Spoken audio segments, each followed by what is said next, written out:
Welcome back to the Seafarer Social Podcast, everybody. Today, this is a little bit different to our other podcast episodes. I guess you could call it a special. I'm speaking to a very important person right now. You may have seen her on LinkedIn. Her name is Elena Albokhari, and her husband is Ali Albokhari, chief officer who sadly right now is currently in a Turkish prison.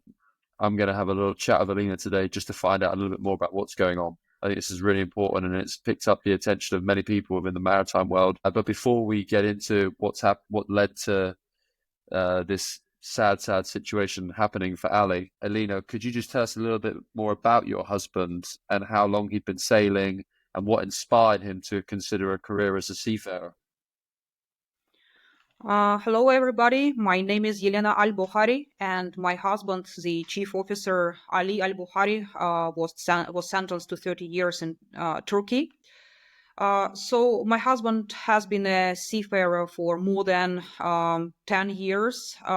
He was studying, and then in 2011, he first went to sea, and then for many years, he was working as a seafarer, making his career, and he has never had any problems with law or with his work, and he has only good reviews. So the situation which happened to him now is, of course, it is shock for us. And I can say that it was my husband's dream to become the chief officer, to become the captain then later. And of course, now we don't know what to do. So where did this all start? Where did you first hear that your husband had been arrested in Turkey? I first heard about it in October 2023. It was my birthday, and I was waiting for my husband to get back home. It was the end of his contract. His contract had to end the 7th of October. And the strange situation is that my husband was asking the crewing agent from Germany to buy him tickets to go back home. But the crewing agent was saying that, unfortunately, we can't do that. You have to stay on the vessel a little bit longer because we can't find the other crew to change you. And then after waiting for a few days, of course, my husband was very angry. He was saying that it is my wife's birthday. I have to be home. But then after a few days of waiting, suddenly the police came to their vessel without explaining anything. The first question they asked the crew was, do you have cameras on the vessel? The answer of the captain was no. And after that, our story began. So they locked the crew on the vessel. They didn't allow them to take photos. So I got the message from my husband that unfortunately we are arrested and I will not be able to send you messages or call you anymore. And after that, so my husband just disappeared. I can say that he just disappeared for a few days. The first thing I did, I sent the message to the crewing agent in Germany, but she told me, Elena, don't worry, everything is okay. Yes, they are arrested. There was something found on their vessel, but soon they will be released.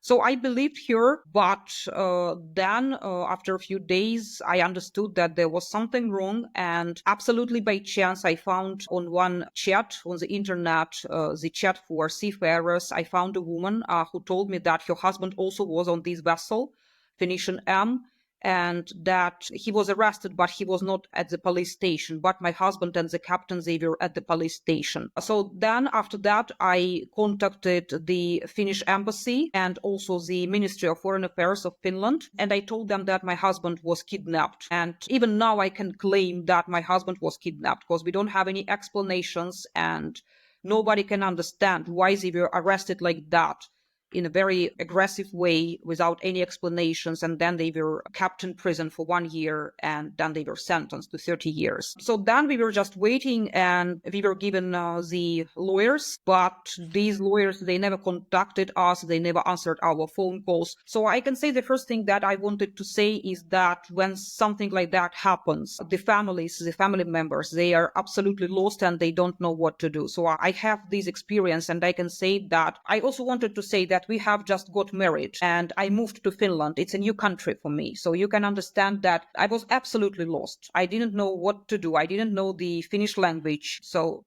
it was tragedy for our family. I was absolutely alone here. And I can say that until now, I'm absolutely alone here in Finland and nobody helps me here.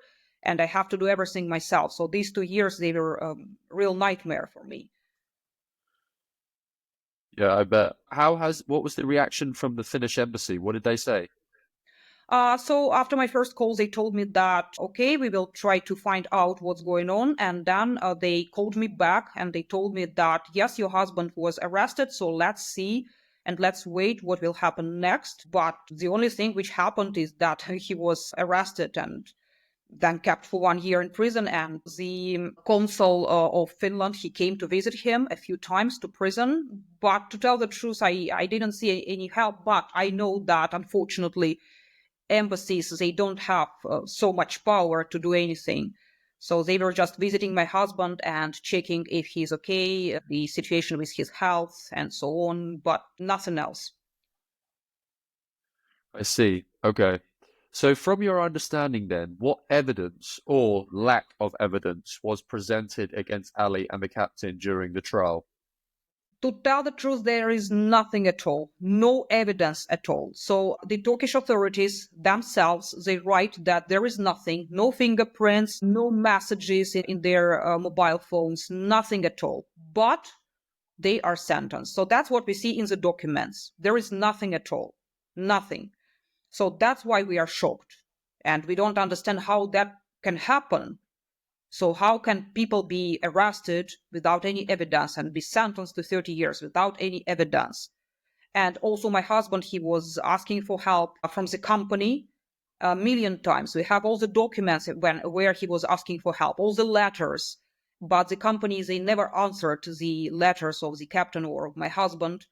So the crew, I can say that the crew was left absolutely alone with their problems. Nobody helped them. And what about the evidence yet? There is nothing. So I have all the documents, nothing at all. And you also mentioned that the lady from the ship management company said to you, "Don't worry, Alina, we're aware of what's happened, but we're taking care of it. He's going to be okay." What has she said to you recently? How have the ship management company been helping you out since his arrest?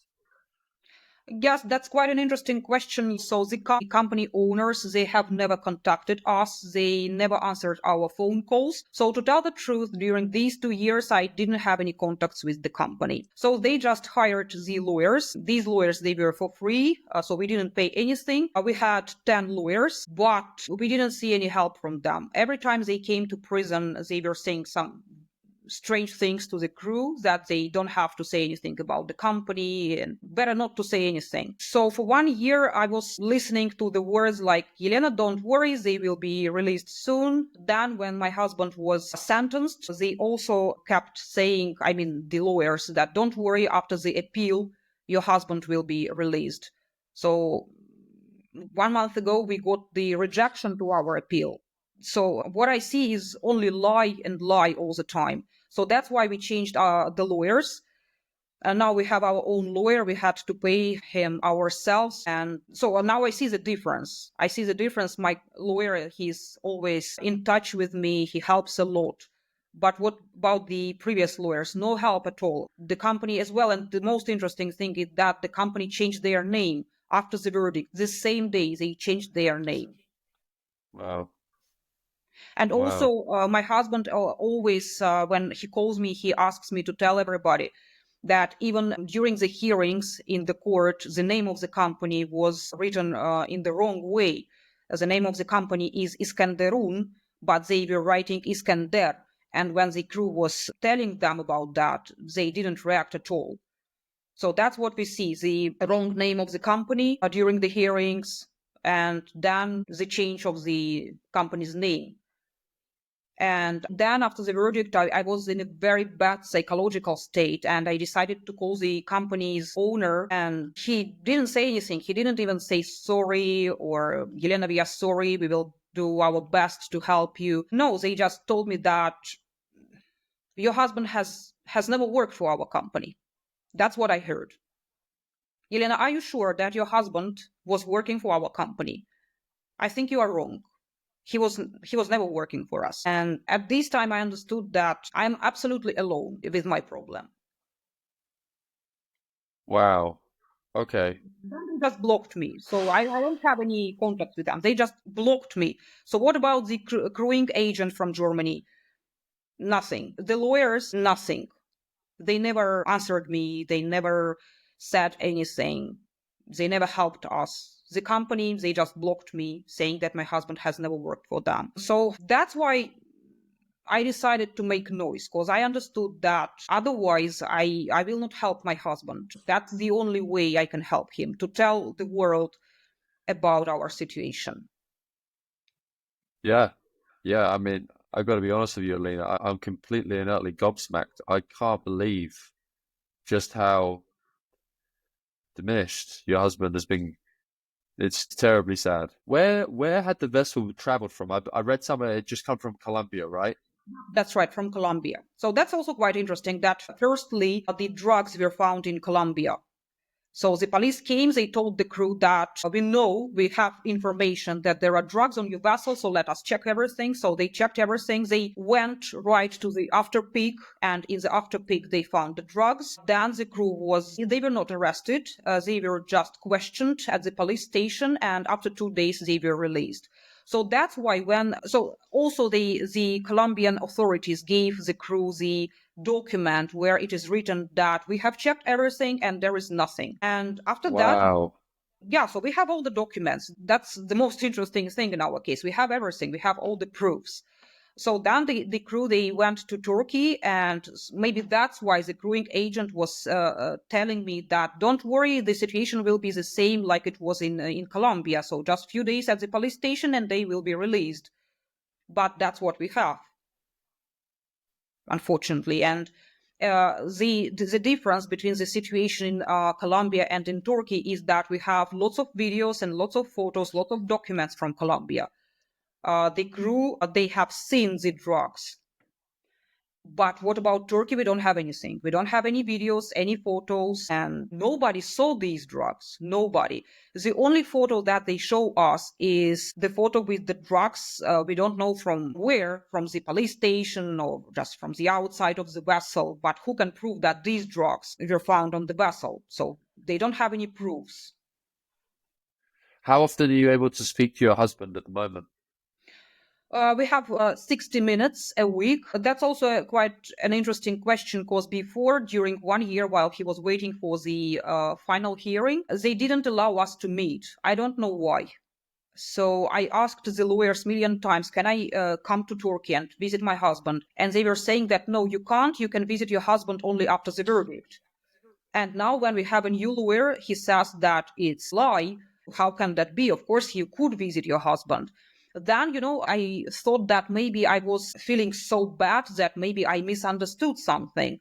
But then I asked the wives of the other crew members, and they told me the same thing. No, they didn't allow us to meet them. So for 1 year, I didn't see my husband, and we had only audio calls. So I haven't seen my husband for 1 year. And only after that, after we have our new lawyer, finally now I have video calls with my husband, 60 minutes a week. And I can visit him once a month for 40 minutes. So every month I go to Turkey and visit him in prison. Wow. How is his condition currently in prison? Has he told you about how he's being treated? What's the condition of the prison like? Well, the conditions, to tell the truth, are quite bad, because he can't go outside. He didn't see the sun during 2 years. Now he says that his eyesight is getting worse, unfortunately. I sent him some books, but now he says that he can't even read them because he doesn't see anything. So they have to cook food themselves. So I have to send money for his prison needs.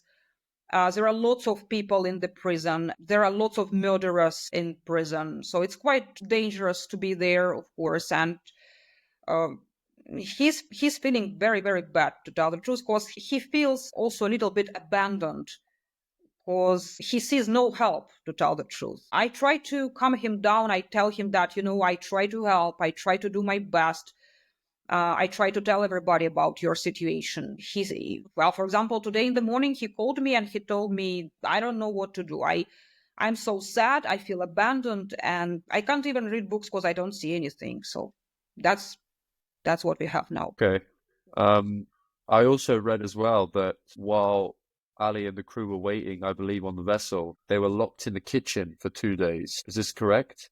Yes, that's right. So when the police came, they locked the crew. So they took their phones and their computers. So that's why the crew members could not tell their families what had happened.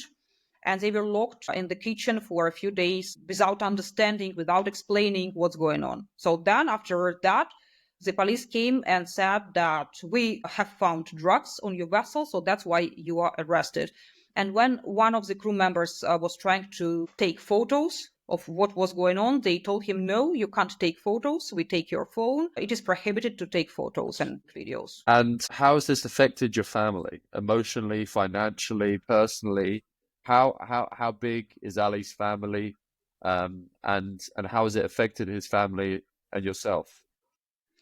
So I can say honestly that we have lost everything. So first of all, we have lost our health, because my husband, he has lots of health problems now. And as for me also, because of the stress, I have lots of health problems, but I try to not to think about it because I have to be strong. I have to help my husband. And he has a family, quite a big family, but my husband originally, he's from Syria and his family is in Syria. So that's why they can't help him. They can't travel. They don't have any embassies in the country. So that's why you can imagine that, for example, if my husband was not married, who would help him? Nobody. So I'm the only one person because I'm in Finland and I can do at least something. So what about his work, his career? Of course, his career is ruined. And also me as a woman, I can also mention one thing that I'm almost 40. And just a few months ago, I was said that now we have to wait for a few years for the decision of the Supreme Court. And I understand that maybe there is also risk that we will never become parents. We will never have children.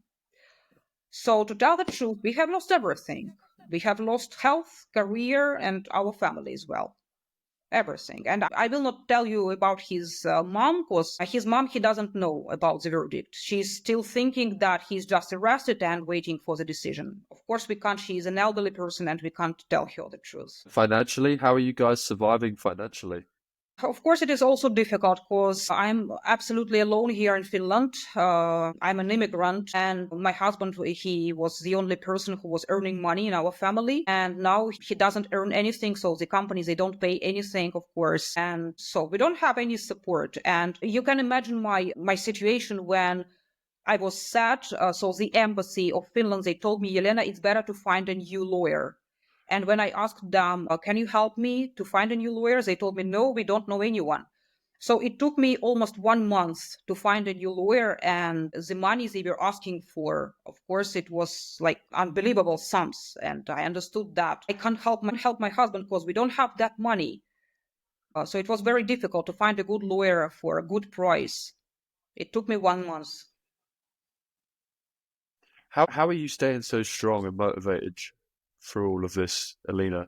I know that obviously the old saying, the truth will always prevail. I truly believe that that is the case, but to go through such hardship, how are you staying so strong and motivated? And more importantly, how is your husband staying so strong and motivated? I can say that it's quite strange, but the first person who supports me a lot is my husband. You won't believe it, but I'm really surprised that he's stronger than me. And every time he calls me, he says, please don't cry and everything will be okay.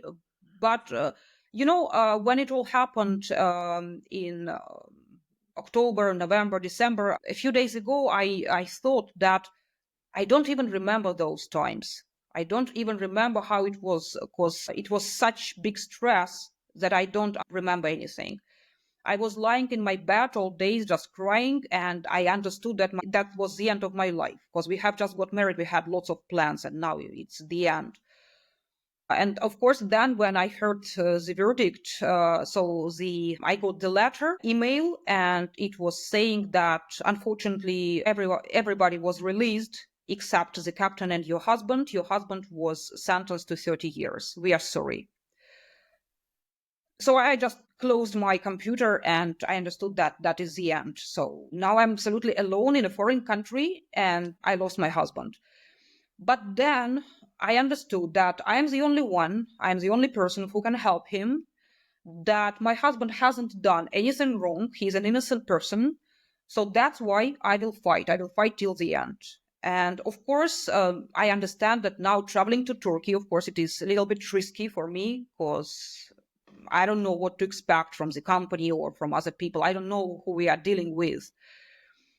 So I understand the risks, but I'm a fighter. I know that I'm a fighter and I will fight till the end. And to finish this conversation, Elena, what message do you have for the seafarers out there, the maritime companies out there, and the public?